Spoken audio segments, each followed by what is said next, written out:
Okay, shall we start? Yes.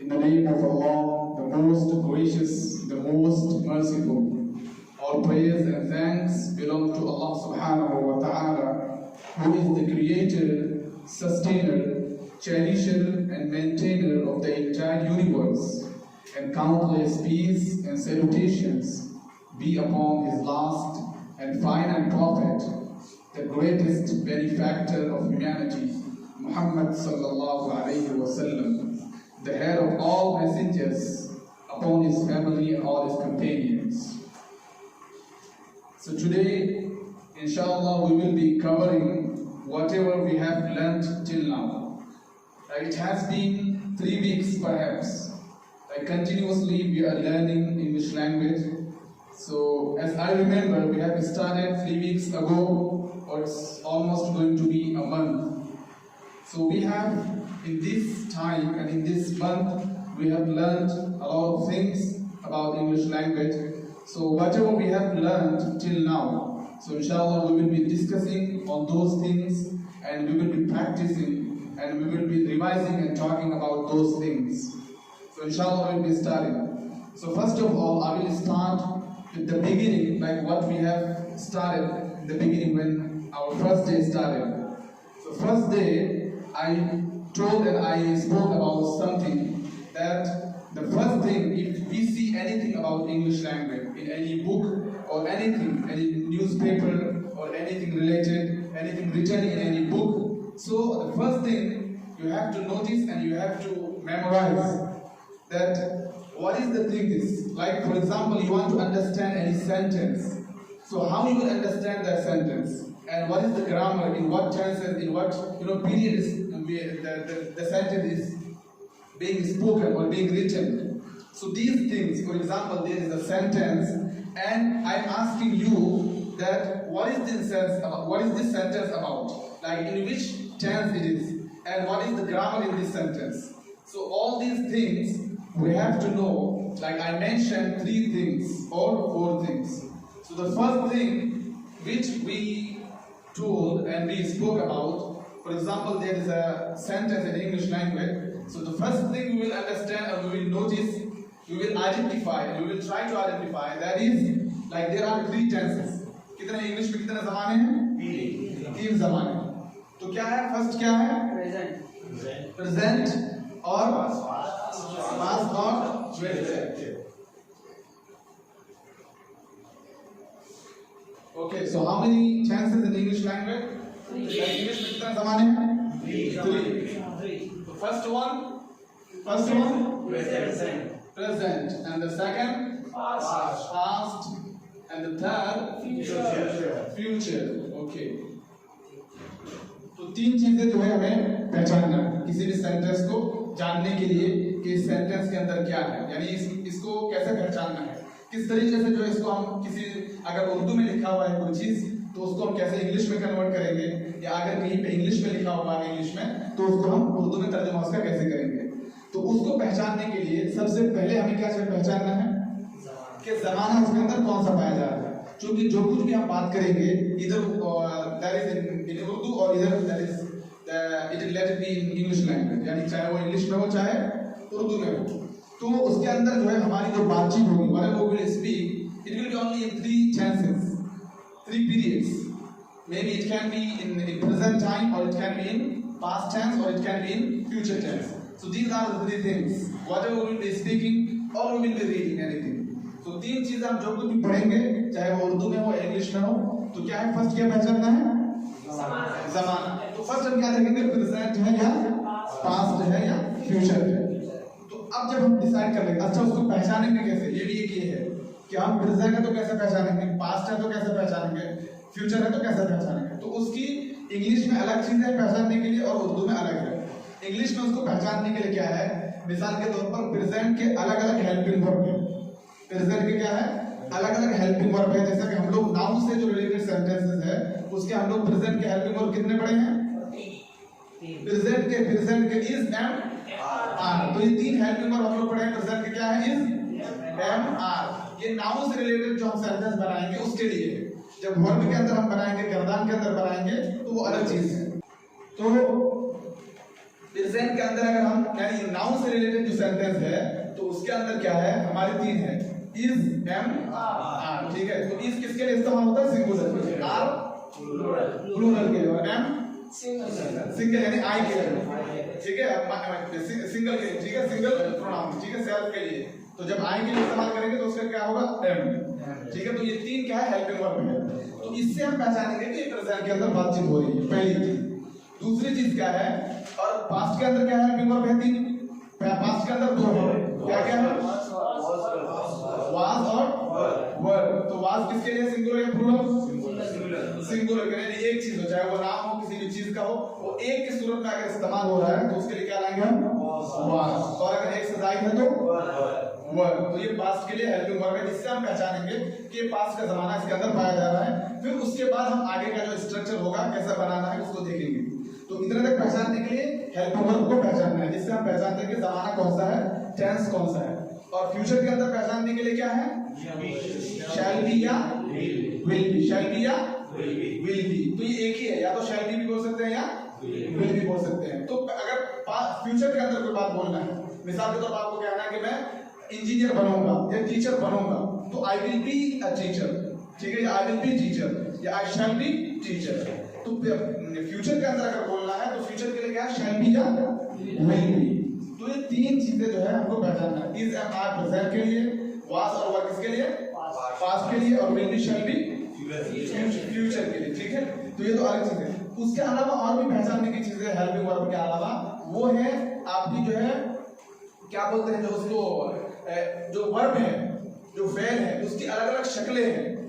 Verb जो है, जो फेल है, जिसके अंदर कोई एक्शन होता है, जिसको हम अपने लिए इस्तेमाल करते हैं, लिखने के लिए हम लोग इस्तेमाल करते हैं राइट, बोलने के लिए टॉक या स्पीक, ठीक है, और इसी तरीके से जाने के लिए गो, ठीक है। तो इस तरीके से जो वर्ब है उसकी अलग अलग शक्लें हैं। तो वो क्यों है, क्योंकि आपको पहचानना है, उसी से हम पहचानेंगे कि प्रेजेंट है या पास्ट है या फ्यूचर है, क्योंकि हर एक के अंदर अलग अलग उसकी शक्ल होती है। मिसाल के तौर पर जैसे गो है, उसकी सेकंड फॉर्म क्या है, गो की दूसरी शक्ल, जैसे गो है, और दूसरी वैन, और तीसरी गॉन, क्या है, गॉन, ठीक है। तो ये तीन शक्ल है इसकी। और इसी तरीके से आप राइट ले लीजिए, राइट, तो राइट, उसकी सेकंड फॉर्म रोड, और थर्ड फॉर्म रिटर्न, क्या है, रिटर्न, ठीक है। इसी तरीके से आप लिख लीजिए प्ले, उसकी सेकंड फॉर्म आ जाएगा प्ले, प्ले, ठीक है, इसका थर्ड फॉर्म भी प्ले। तो इसमें क्या होता है कि हर फेल की जो है तीन शक्लें होती है। तो शक्ल में कभी क्या है कि तीनों कभी कभी अलग, और कभी कभी दूसरा तीसरा एक ही तरह, और कभी तीनों भी एक ही तरह होता है, ठीक है। और कभी क्या है, लास्ट में खाली ईडी लगता है। तो मोस्टली ऐसा होता है कि जितने भी वर्ब और जितने भी अफआल है उसमें सेकंड और थर्ड फॉर्म बनाने के लिए ईडी का इजाफा करते हैं हम उसके आखिर में। तो ये है, लेकिन कुछ कुछ अफआल ऐसे हैं कि जिसके अंदर उसकी दूसरी और तीसरी शक्ल अलग अलग होती है। और इसकी दो सूरतें और है, वो क्या है कि इसके अंदर ही हम आईएनजी लगा देते हैं, ठीक है, क्या करते हैं, आईएनजी, तो प्लेइंग हो जाएगा। गो के अंदर गोइंग हो जाएगा, ठीक है। राइट के अंदर राइटिंग, ठीक है। तो ये आईएनजी हो जाता है, ठीक है। ये भी इसकी अलग सूरत है, लेकिन ये अलग नहीं है क्योंकि इसके अंदर ही होता है, फर्स्ट के अंदर ही जोड़ देते हैं, उसको ऐड कर देते हैं आईएनजी, तो उससे वो बनता है। तो ये चौथी शक्ल। एक और शक्ल आती है जो हम प्रेजेंट के अंदर सिंपल प्रेजेंट के लिए इस्तेमाल करते हैं, सिंगुलर के लिए, सिंपल प्रेजेंट के अंदर सिंगुलर के लिए इस्तेमाल करते हैं। उसको क्या करते हैं, इसी के अंदर एस का इजाफा करते हैं। जैसे गो है तो क्या बन जाएगा, गोज, और राइट है तो राइट्स, और प्ले है तो प्लेस। तो ये टोटल क्या होगी, 5 शक्लें होगी। तो असल 3 है, और ये जो 2 है ये क्या है, पहले के अंदर ही इजाफा हो जाता है। आईएनजी लगाकर गोइंग बना देते हैं गो से, और अगर सिंगुलर के लिए इस्तेमाल करना है प्रेजेंट के अंदर, सिंपल प्रेजेंट के अंदर, तो गोज, राइट्स और प्लेस। तो टोटल कितने हैं इसके, 5 शक्लें, ठीक है। टोटल कितने हैं, 5 शक्लें हैं। तो ये क्या है, ये जो शक्लें हैं वर्ब की, इसको भी इसके जरिए से भी पहचानेंगे कि इसमें से कौन सा जमाना है, ठीक है ना। तो पहली चीज क्या पता पहचानने के लिए, जमाना, ठीक है। उसके अंदर हेल्पिंग वर्ब, जमाना। इंग्लिश के अंदर पहचानने के लिए हेल्प वर्ब से पहचाना जाता है, और दूसरा क्या है, वर्ब की शक्लों से। वर्ब की अलग अलग जो शक्लें हैं, टोटल ओवरऑल 5। तो इन दोनों चीजों से हम इंग्लिश के अंदर जो है पहचानेंगे कि कौन सा टेंस के अंदर इस्तेमाल हो रहा है। तो जब हम ये पहचानेंगे तो उसके बाद ये उसी हिसाब से उसका तर्जुमा करेंगे या उस जुमले को या उस सेंटेंस को हम बनाएंगे। अगर उर्दू है तो उसका इंग्लिश करेंगे। और उर्दू के अंदर क्या है वो तो हम खुद पहचान लेते हैं। जैसे अगर बोलना है कि मैं लिख रहा हूँ, तो मतलब कि आप अभी कुछ लिख रहे हैं। अगर वही बात आप कहेंगे कि मैं लिख रहा था, तो मतलब ये कि पास्ट में कोई चीज आप लिख रहे थे। अगर आप बोलेंगे मैं लिखूंगा, तो आप जो इससे जो है फौरन पहचान लेंगे कि किस जमाने के बारे में आप बात कर रहे हैं या बोल रहे हैं जुमला। ठीक है, तो उर्दू में समझने के लिए बहुत आसान है। इंग्लिश में समझने के लिए क्या है, हमको पहचानना है हेल्पिंग वर्ब और दूसरा वर्ब की अलग अलग शक्लें होती है। ठीक है, तो ये इससे पहचानेंगे। तो अब ये पहली चीज पहचानने के लिए क्या है, टेंस पहचानने के लिए हेल्पिंग वर्ब। तो कोई भी सेंटेंस यानी कोई भी इंग्लिश के अंदर किसी चीज को पहचानने के लिए सबसे पहले क्या देखना है, ज़माना। सबसे पहले क्या देखना है, वो तो जमाने को पहचानने के लिए क्या देखना है, वो तो जमाने को पहचानेंगे तो उसको पहचानने के लिए क्या है, लेकिन फर्स्ट तो हमको ये पहचानना है कि जमाना देखना है। ठीक है, क्या देखना है, प्रेजेंट है कि पास्ट है या फ्यूचर है। चलिए आपने पहचान लिया, ठीक है, यू हैव आइडेंटिफाइड। ठीक है, आपने पहचान लिया कि अब कौन सा है, प्रेजेंट है या पास्ट है या फ्यूचर है। उसके बाद आप क्या करेंगे, उसके बाद क्या देखना है, नहीं हेल्पिंग वर्ब तो वो उसके हेल्पिंग वर्ब तो ये पहचानने के लिए कि कौन सा है, तो आपका तो वो उसके अंदर हो गया ना। जब आप पहचान लिए कि प्रेजेंट आ गया, तो वो तो आप खुद हेल्पिंग वर्ब की मदद से और उसके जो वर्ब की जो शक्लें हैं उसकी मदद से आपने पहचान लिया कि क्या है। तो इसका मतलब है कि ये हल हो गया पहला बात। तो पहला क्या है, आपको जमाने में से कौन सा है वो देखना है। ठीक है, और दूसरा क्या देखना है, उसके बाद हमें देखना है कि ये नाउन है या क्या है, वर्ब। नाउन है या वर्ब, नाउन है या वर्ब। तो जितने भी सेंटेंसेस होते हैं ना, तो वो क्या होता है कि कभी कभी कुछ सेंटेंस नाउन से रिलेटेड होते हैं। ठीक है, जिसके अंदर वर्ब का इस्तेमाल नहीं होता है। वर्ब मतलब जो एक्शन वाला होता है, जैसे लिखना, पढ़ना, खाना, देखना, उठना, बैठना, सोना, समझना, ठीक है, पढ़ना, जो जितने भी ये वर्ब है जो एक्शन वाले रिलेटेड है, वो इसके अंदर इस कैटेगरी में आ जाएंगे। किस कैटेगरी में आ जाएंगे, तो पहले वाली कैटेगरी के में क्या है, नाउन। तो ये पहचानने के बाद कि प्रेजेंट है या पास्ट है या फ्यूचर है, तो उसके बाद हमें पहचानना है कि अब क्या है, नाउन है या वर्ब है, नाउन है या वर्ब है। तो कुछ सेंटेंसेस जो हम लोग अभी तक पढ़ रहे हैं वो नाउन से रिलेटेड थे। ठीक है, वो क्या है, नाउन से रिलेटेड है, अभी वर्ब का हम लोगों का शुरू नहीं हुआ है। तो पहले जो कैटेगरी है वो क्या है, नाउन वाला। तो नाउन वाले के अंदर क्या होता है कि जो सब्जेक्ट होता है, जैसे प्रोनाउन सब्जेक्ट बनता है, या कोई भी आदमी, कोई चीज जिसके बारे में सेंटेंस के अंदर बात होती है।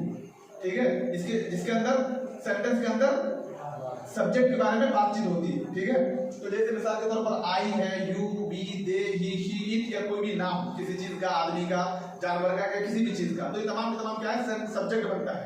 और इन सब्जेक्ट के बारे में प्रेडिकेट करने के लिए जो खबर लाते हैं, प्रेडिकेट लाते हैं, उसके जरिए से वो सब्जेक्ट के बारे में बताता है। तो ये पूरे का पूरा सेंटेंस क्या हुए, नाउन से रिलेटेड हुए। किससे रिलेटेड हुए, नाउन से रिलेटेड। तो अभी वर्ब वाला क्या है कि जिसके अंदर एक्शन वाला होगा, जैसे मैं खा रहा हूँ, मैं पढ़ रहा हूँ, मैं पढ़ रहा था, मैं लिख रहा था, मैं लिखूंगा, मैं जाऊंगा, मैं जा रहा हूँ, मैं आ रहा हूँ, ये जितनी भी है ये क्या है, जो गर्दान में कंजुगेशन में वर्ब में आएंगे। तो दो कैटेगरी हो जाएंगे हमारे सेंटेंस की। जमाने को पहचानने के बाद क्या पहचानना है कि नाउन है या वर्ब है, नाउन है या वर्ब है। तो अब पहचान लेंगे नाउन को कैसे पहचानेंगे, जिसके अंदर सब्जेक्ट के बारे में बातचीत हो रही होगी। ठीक है, यानी इसको हम लोग बोलेंगे जुमला इस्मिया। इसमें से रिलेटेड जितने नाउन से रिलेटेड जो भी सेंटेंस और जुमले बनेंगे तो किस कैटेगरी में आएंगे, नाउन वाले कैटेगरी में आएंगे। और दूसरा वाला अगर वो नाउन वाले नहीं में है तो किसमें है, फेल, यानी वर्ब वाले कैटेगरी में। तो ये दो चीज पहचानना है आपको कोई भी चीज पहचानने के लिए।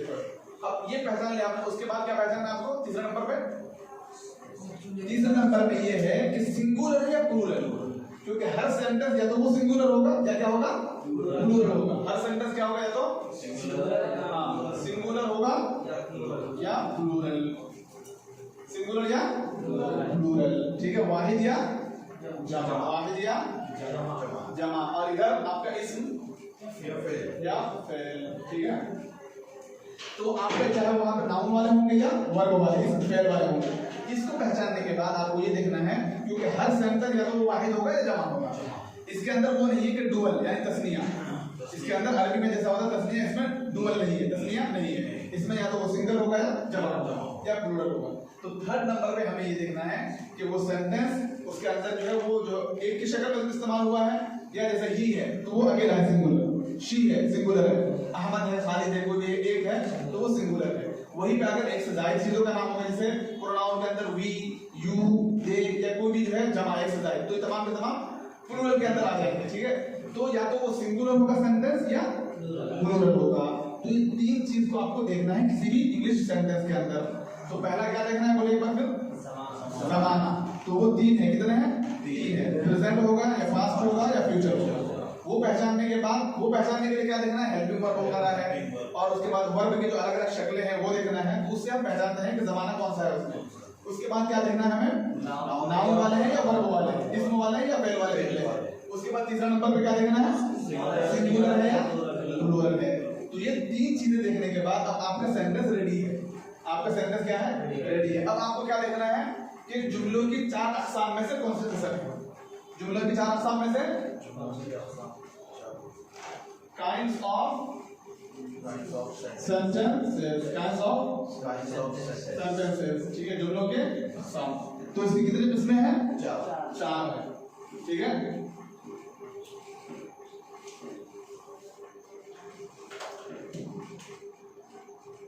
इसकी कितनी किस्में हैं, चार, ठीक है। चलिए, तो फर्स्ट वाला बताएं क्या है, जुमलों के अक़साम में फर्स्ट वाला किस्म क्या है, असर्टिव। क्या है, assertive sentence, assertive sentence, okay? So first of all, the second one, what is the second?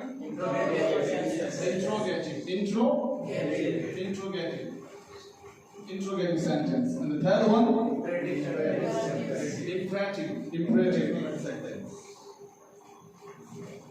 imperative sentence. And the fourth one would be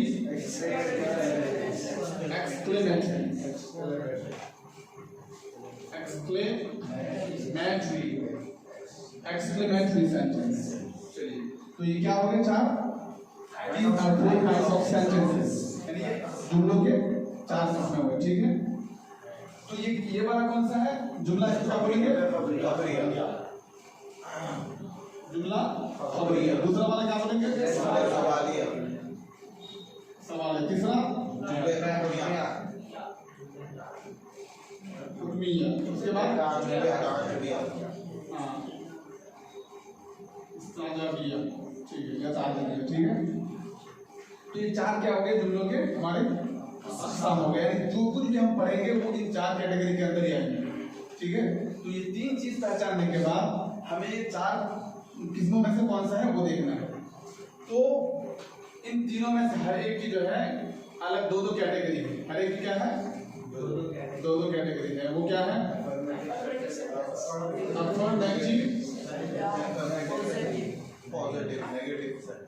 affirmative या पॉजिटिव सेंटेंस और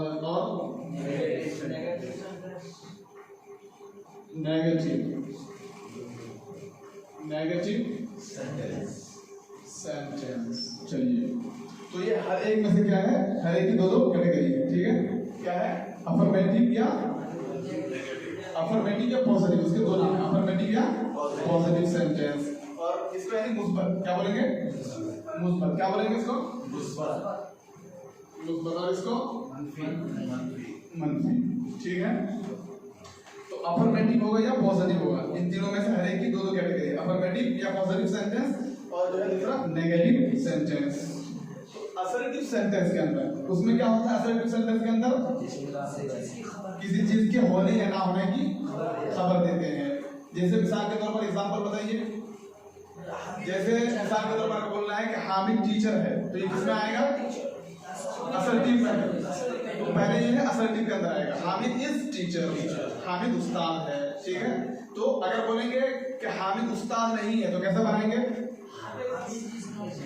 Hamid is not teacher, Hamid उस्ताद नहीं है। तो ये कौन से कैटेगरी में आ जाएगा, असर्टिव नेगेटिव में, क्योंकि असर्टिव उसके अंदर दो कैटेगरी है, या तो वो मुस्बत होगा या मंफी होगा, मुस्बत होगा या मंफी होगा। तो पहला वाला हामिद इज टीचर, वो असर्टिव क्या है, अफर्मेटिव है, और हामिद इज नॉट टीचर वो कौन सा असर्टिव, नेगेटिव है। चलिए, ये पहले किस्म है। उसके बाद दूसरी किस्म है इंट्रोगेटिव। इंट्रोगेटिव उसके अंदर क्या होता है, उसके अंदर क्या होता है, सवाल होता है, ठीक है। जितने तरह के भी सवाल होंगे उसके अंदर वो पूरा इंट्रोगेटिव के अंदर आता है। जैसे अगर मैं पूछूं क्या आप उस्ताद हैं? तो कैसा बनाएंगे? Are you teacher? Are you teacher? तो ये कौन सा में आएगा? Interrogative affirmative. Are you teacher? ये कौन सा आएगा? Interrogative affirmative. Interrogative affirmative. और अगर बोलना है क्या आप उस्ताद नहीं हैं? Are you not teacher? Are you not teacher? तो ये कौन से में आएगा? Interrogative negative. इंट्रोगेटिव नेगेटिव के अंदर, क्योंकि सवाल उसके अंदर हो रहा है लेकिन वो मुस्बत में। सवाल जो पहले वाले में हो रहा है कि are you teacher? Are you ready? ठीक है, is he teacher? Is he happy? Is he sad? क्या वो खुश है? क्या वो तैयार है? क्या वो रेडी है? क्या तुम रेडी हो? तो ये सवाल तो हो रहा है लेकिन मुस्बत अंदाज में, अफर्मेटिव में। किसमें हो रहा है? अफर्मेटिव में। वही अगर मैं नेगेटिव में बोलूं, क्या आप रेडी नहीं है? Are you not ready? ठीक है, क्या आप खुश नहीं है? Are you not happy? क्या आप यहाँ नहीं है? Are you not here? Are you not here? क्या आप वहाँ नहीं है? Are you not there? Are you not there? तो ये पूरे के पूरे क्या है? नेगेटिव है। इंट्रोगेटिव नेगेटिव के अंदर। तो इंट्रोगेटिव सवाल के अंदर दो कैटेगरी हो जाएंगे, इंट्रोगेटिव अफर्मेटिव और इंट्रोगेटिव नेगेटिव। तीसरे नंबर पे क्या देखना है? इम्परेटिव। क्या है? इम्परेटिव। इसके अंदर क्या होता है? हुक्म दिया जाता है। ठीक है, जो हम लोग उस दिन पढ़े थे, हुक्म दिया जाता है। जैसे अगर मैं बोलूं कि वहां जाओ तो कैसा बोलेंगे? Go there. यहाँ आओ, कम हियर। यहाँ आओ, कम हियर। ये लिखो, राइट दिस। ये पढ़ो, रीड दिस। ये पढ़ो, रीड दिस। ठीक है, और अगर बोलेंगे यहाँ मत आओ, don't come here, don't come here. वहां मत जाओ, वहां मत बैठो, डोंट सिट देयर। वहां मत बैठो, डोंट सिट देयर। ठीक है, और क्या बोलना है कि तेज मत दौड़ो, don't run fast, don't run fast. ठीक है, डोंट रन फास्ट। तो ये इंपरेटिव तो है लेकिन नेगेटिव है। ठीक है, अगर बोलेंगे गो देयर, ये इंपरेटिव अफर्मेटिव है। अगर बोलेंगे कि don't go there, imperative negative है। हुक्म हो रहा है लेकिन नेगेटिव में हो रहा है। तो ये पहली और दूसरी और तीसरी, first one, second one and the third one. ठीक है, these all have two categories, affirmative and negative, affirmative और positive and the second one negative। ठीक है, इन तीनों के दो कैटेगरी हो जाएंगे, दो किस्मों में बढ़ जाएंगे। और चौथा वाला एक्सक्लेमेटरी सेंटेंस, इसके अंदर हम ताज्जुब का इजहार करते हैं, इमोशन वगैरह और ताज्जुब का इजहार करेंगे। जैसे क्या ये खूबसूरत मस्जिद है? ठीक है, हाउ ब्यूटीफुल मस्जिद इज दिस? हाउ ब्यूटीफुल मस्जिद इज दिस? क्या ये खूबसूरत ये मस्जिद है? ठीक है, तो ये चार चीजें हैं। तो ये क्या है? किसी भी चीज को हम लोग पहचानेंगे कि इसके अंदर किस तरीके से कौन सा सेंटेंस है, कौन सा जमाना है। इन चार चीजों को हम लोग देखेंगे। ठीक है, चलिए। तो उसके बाद आगे हम लोग क्या पढ़े थे? यहाँ तक। उसके बाद क्या पढ़े थे हम लोग? नहीं, उसके बाद हम लोगों का स्ट्रक्चर हुआ। तो हम लोग स्ट्रक्चर पढ़े थे पार्ट्स ऑफ स्पीच। ठीक है, पार्ट्स ऑफ स्पीच वैसे लिखा है। उसके बाद पार्ट्स ऑफ स्पीच के बाद प्रोनाउन सब याद किए हैं। प्रोनाउन कितने हैं? यू, यू के लिए क्या है? यू की तुम, के लिए क्या है? हम, उसकी इंग्लिश, और वो सब दे। वो एक लड़का, वो एक वनस, ये इट, हम सब चलिए, ये क्या है? पूरे प्रोनाउन है। और तीन जमाने के नाउन वाले हेल्पिंग वर्ब क्या क्या है? जैसे प्रेजेंट के अंदर तीन हेल्पिंग वर्ब क्या क्या है? Is, am, are. इस किसके लिए इस्तेमाल होता है? वाहिद सिंगुलर के लिए, एक चीज के लिए। और आर जमा प्लूरल के लिए, और एम आई के लिए। और पास्ट के लिए हेल्पिंग वर्ब क्या होता था? वाज और वर। वाज किसके लिए इस्तेमाल करेंगे? वाहिद के लिए, सिंगुलर के लिए। ठीक है, जितनी भी चीजें हैं वाज। और जमा के लिए वर। क्या है? वर। और फ्यूचर के लिए हेल्पिंग वर्ब क्या है? Will be, shall be. Will be, shall be. चलिए, याद कर लिए थे। उसके बाद WH फैमिली क्या याद करा थे? WH family. तो WH फैमिली इसमें से कौन से कैटेगरी में आता है? ये जो काइंड्स ऑफ सेंटेंस के कौन से फैमिली में आता है? किसमें आएगा? इंट्रोगेटिव। इसके अंदर इंट्रोगेटिव, इसके अंदर। तो वो चीज पहले मैंने बताया था शायद। ये देखिए, जो हम लोग सवाल करते हैं वो कितनी कैटेगरी में होता है? दो तरह का होता है। सवाल कितने किस्म का होता है? दो तरह का होता है। तो एक सवाल वो होता है कि जिसका जवाब किसमें पूरा होता है, हाँ या ना में, यस या नो में। जैसे वो एग्जांपल दीजिए हाँ या ना वाला, आर यू टीचर, हाँ आर यू टीचर, तो इसका जवाब अगर मैं बोलूँ यस समझ में आ जाएगा, अगर मैं बोलूँ नो तो समझ में आ जाएगा। लेकिन वही पे अगर आप बोलेंगे हम लोग, अगर ये जुमला बोलेंगे कि आप यहाँ क्यों हैं, अगर आप यहाँ क्यों हैं, मिसाल के तौर पर ये अगर हमको यस या नो वाला में पूछना है कि आर यू हियर, क्या बोलेंगे, आर यू हियर बोलेंगे तो मतलब ये है कि यस नो से पूरा हो जाएगा। अगर बोलोगे व्हाई आर यू हियर, आप यहाँ क्यों हैं, तो ये दूसरी कैटेगरी होगी कि जिसका जवाब यस नो से पूरा नहीं होता है। तो कुछ सवाल ऐसे होते हैं कि जिसका जवाब हमें यस नो से पूरा हो जाता है, और कुछ सवाल ऐसे होते हैं कि जिसका जवाब यस नो से पूरा नहीं होता बल्कि तफसीली जवाब देने की जरूरत है। ठीक है, वो कौन से होते हैं, जो डब्ल्यूएच फैमिली से होते हैं। वो कौन से होते हैं, डब्ल्यूएच फैमिली से स्टार्ट होता है। तो जो यस नो से पूरा होता है वो किससे शुरू होता है, हेल्पिंग वर्ब से। तो याद रखिए कि जब भी हेल्पिंग वर्ब शुरू में आ जाए तो इसका मतलब क्या है, सवाल है। चाहे वो नाउन वाले सेंटेंस हो या वर्ब वाले सेंटेंस, दोनों में ये फिट होगा। वो नाउन वाले सेंटेंस हो या वर्ब वाला हो, दोनों में क्या है, सवाल बनाने के लिए हेल्पिंग वर्ब। अगर कहीं पे हेल्पिंग वर्ब शुरू में आ रहा है तो मतलब सवाल हो रहा है, कहीं पे हेल्पिंग वर्ब शुरू में आ रहा है तो सवाल हो रहा है। ठीक है, मिसाल के तौर पर अगर बोलेंगे कि आप खुश हैं तो आपको फौरन बोलना है यू आर हैप्पी। लेकिन अगर आप बोलें कि क्या आप खुश हैं तो क्या बोलते हैं आर, क्योंकि आर क्या है, हेल्पिंग वर्ब है। आर क्या है, हेल्पिंग वर्ब, तो आर यू हैप्पी, क्या आप खुश हैं। तो ये कायदा बिल्कुल फिक्स है कि जब भी हेल्पिंग वर्ब शुरू में आ जाए तो वो क्या है, सवाल, और वो यस नो से पूरा होने वाला सवाल। वो कौन सा है, यस नो से पूरा होने वाला। अगर इंग्लिश के सेंटेंस के अंदर शुरू में हेल्पिंग वर्ब आ जाए तो वो यस नो से पूरा होने वाला सवाल है। और अगर वहीं पे हमारा डब्ल्यूएच फैमिली शुरू में आ जाए, कौन सा, डब्ल्यूएच फैमिली शुरू में आ जाए तो वो क्या हो जाएगा, दूसरी वाली कैटेगरी, सवाल की दूसरी वाली कैटेगरी हो जाएगी, जिसके अंदर हमें तफसील से जवाब देना पड़ता है। तो डब्ल्यूएच फैमिली में पूछता हूँ, आप बताइए, डब्ल्यूएच फैमिली आप बताइए क्या, उसके लिए क्या है, क्या, व्हाट। आप बताइए कब, व्हेन। आप बताइए कैसे, हाउ। आप बताइए कहाँ, कहाँ, हाँ वेयर, ठीक है, कहाँ, वेयर। आप बताइए क्यों, व्हाई, ठीक है। आप बताइए कौन, हु, ठीक है। आप बताइए कौन सा, कौन सा, कौन सा, विच, कौन सा क्या है, विच बोलते हैं ना, विच वन कौन सा वाला, विच वन कौन सा वाला, तो उसी से विच बोलेंगे तो कौन सा। आप बताइए कितना, हाउ मच या हाउ मेनी, हाउ मच या हाउ मेनी। आप बताइए किसका, whose, किसका, whose।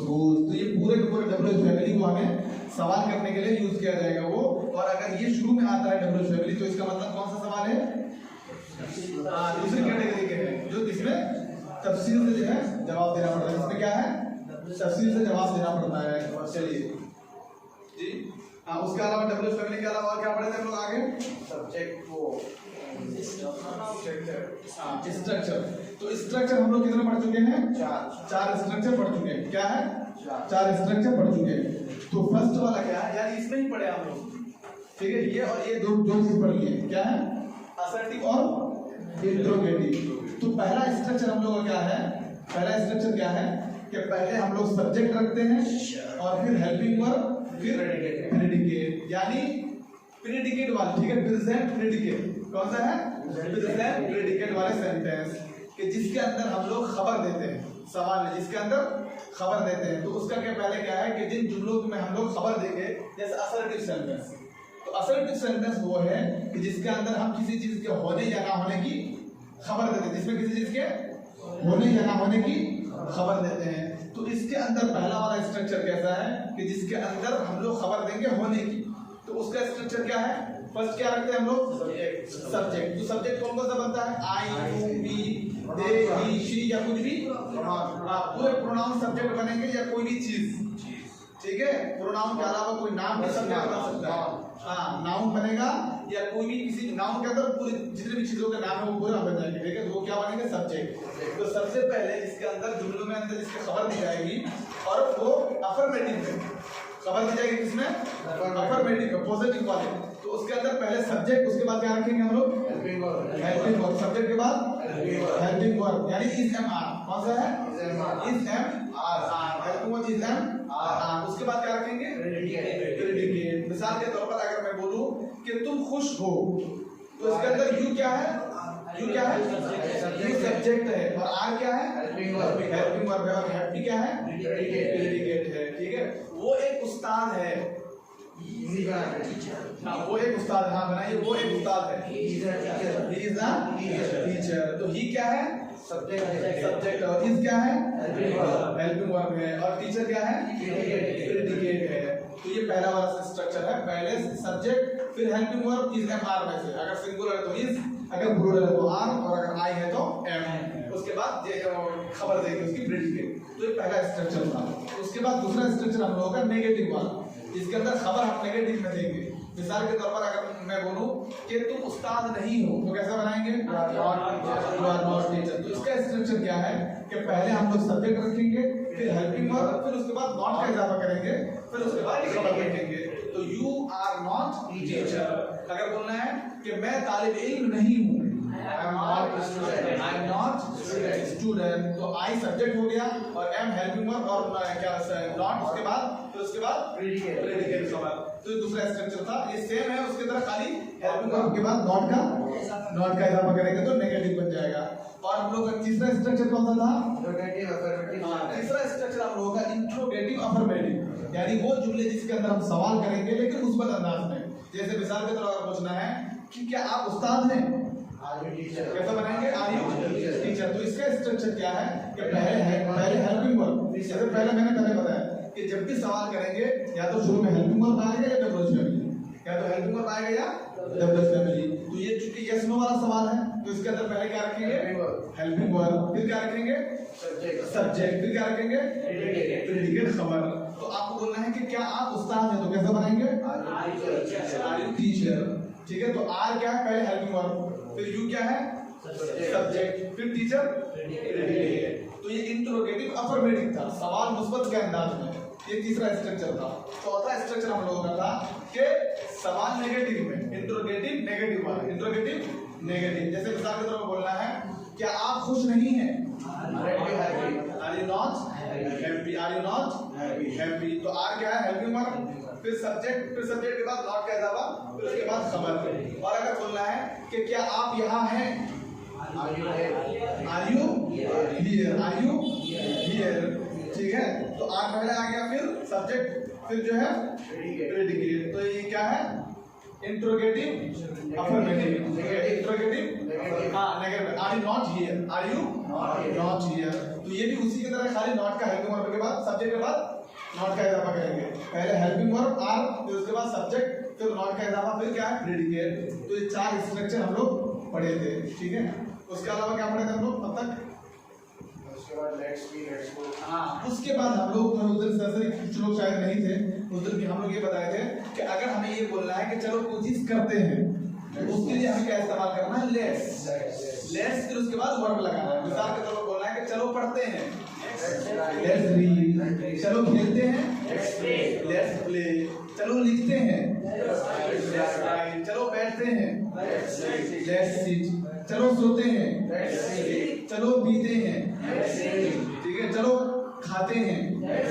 अगर बोले कि चलो खाना खाते हैं, let's eat food, the food या लेट्स ईट फूड। ठीक है, तो ये क्या है? कोई भी चीज अगर करेंगे तो पहले लेट्स लगाएंगे, फिर उसके बाद वर्ब लगा के वो बन जाएगा चलो कोई चीज करते हैं। तो पहला था। तो उसके बाद दूसरा हम लोग पढ़े थे कि कोई अगर इस तरह से बोलना कि मुझे कोई चीज करने दो, ठीक है, तो क्या इस्तेमाल करेंगे? लेट के बाद मी लगाएंगे, फिर वर्ब लगाएंगे। अगर बोलना है कि मुझे खाने दो, तो कैसा बोलेंगे? लेट मी ईट, मुझे बैठने दो, लेट मी सिट, मुझे पढ़ने दो, लेट मी रीड, मुझे जाने दो, मुझे आने दो, लेट मी कम। ठीक है ना? तो ये लेट के बाद अब देखिए, लेट के बाद मी की जगह आप दूसरे जो हम लोग पढ़े हैं जो लिस्ट ऑफ प्रोनाउन है उसमें जो मफूल है, ठीक है, जो मफूल वाले हैं जैसे मी, यू, उसके बाद अस, देम, उसके बाद हिम या हर, ठीक है, या इट, इसको भी लगा सकते हैं। मिसाल के तौर पर अगर बोलना है, ये जुमला अगर बनाना है कि लेट मी रीड, मुझे पढ़ने दो। अगर बोलना है कि उसे पढ़ने दो, उस लड़के को, तो क्या बोलेंगे? उस लड़के को ही, let him read। अगर बोलना है कि उस लड़की को पढ़ने दो, let her read। अगर बोलना है कि हमें पढ़ने दो, let us read। उन लोगों को पढ़ने दो, let them read। let them read। Ahmad को पढ़ने दो, let अहमद read। ठीक है, let अहमद read। मेरे भाई को पढ़ने दो, let my brother read। let my brother read। तो ये क्या है? let के बाद be लगा के फिर वर्ब लगाएंगे। उसके बाद हम लोग पढ़े थे कि किसी को अगर हुक्म करना है, जैसे यहाँ पे हम लोग पढ़ ले इम्परेटिव के अंदर, तो क्या करेंगे? वर्ब को शुरू में रख देंगे, हुक्म बन जाएगा।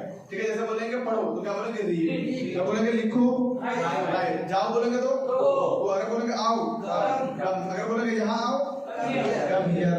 ये लिखो, राइट दिस। ठीक है, ये पढ़ो, रीड दिस। ठीक है, तो हुक्म करने के लिए किसी भी चीज को, किसी को, तो उसको कैसा बनाते हैं? वर्ब को शुरू में रखते हैं सेंटेंस के अंदर, उससे हुक्म बन जाता है। और अगर हमको हुक्म नफी में करना है कि भाई मत लिखो, तो कैसा बोलेंगे? इसके शुरू में डोंट का इजाफा करेंगे। वर्ब के शुरू में डोंट का इजाफा कर देंगे, बोलेंगे don't write, don't read, don't go, don't come. ठीक है, डोंट स्लीप, डोंट सिट। तो शुरू में डोंट या डू नॉट, उसको क्या बोलेंगे? डू नॉट या डोंट। ठीक है, इसके बाद हम लोग पढ़े थे कि अगर मे और कैन का इस्तेमाल, ठीक है, मे और कैन का इस्तेमाल, जैसे अगर बोलेंगे कि मैं पढ़ सकता हूँ, तो क्या बोलेंगे? आई कैन रीड या आई मे रीड। तुम पढ़ सकते हो, यू कैन रीड। अगर बोलना है कि मैं पढ़ सकता था, आई कुड रीड। मैं पढ़ सकता था पास्ट के अंदर, कैन के बजाय कुड और मे के बजाय माइट। तो मैं जा सकता था अगर बोलना है तो I could go, I could go. मैं लिख सकता था, आई कुड राइट। मैं खा सकता था, आई कुड ड्रिंक।